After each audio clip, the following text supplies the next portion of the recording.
warahmatullahi wabarakatuh. Waalaikumsalam warahmatullahi wabarakatuh. Bismillah, walhamdulillah, wa ala alihi wa sahbihi ajma'in, amma ba'du.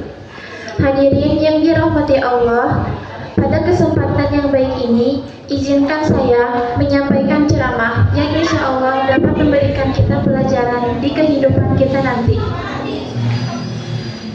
Ceramah yang akan saya sampaikan kali ini yaitu mengenai tentang memenuhi janji. Berbicara tentang memenuhi janji, banyak sekali ayat-ayat suci Al-Quran yang menjelaskan tentang janji. Salah satunya yaitu Quran Surat Al-Isra ayat 34 yang berbunyi, wa la taqrabu malal yatimi illa billati ahsanu hatta,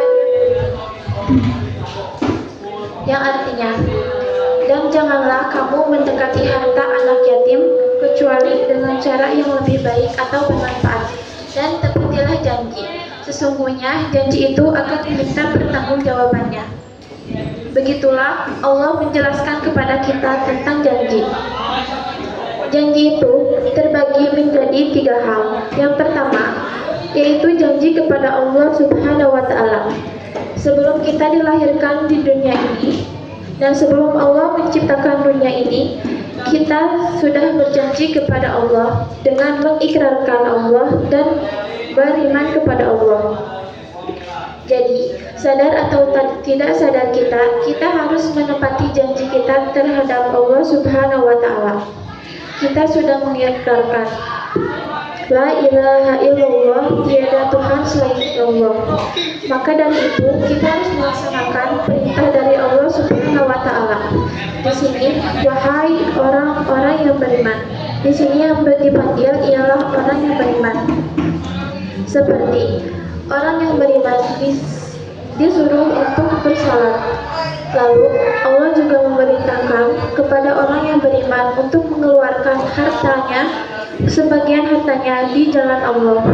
Lalu orang yang beriman diperintahkan untuk sholat dan bersedekah, untuk infak dan bersedekah.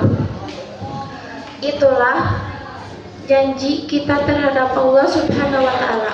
Lalu yang kedua, ada janji kepada manusia. Ini juga harus ditepati. Dalam hadis dikatakan, orang-orang yang munafik itu terdiri atas 3 hal. Pertama, saat ia berbicara, ia berbohong. Saat ia berjanji, ia mengingkari. Lalu saat ia dipercaya, ia berkhianat.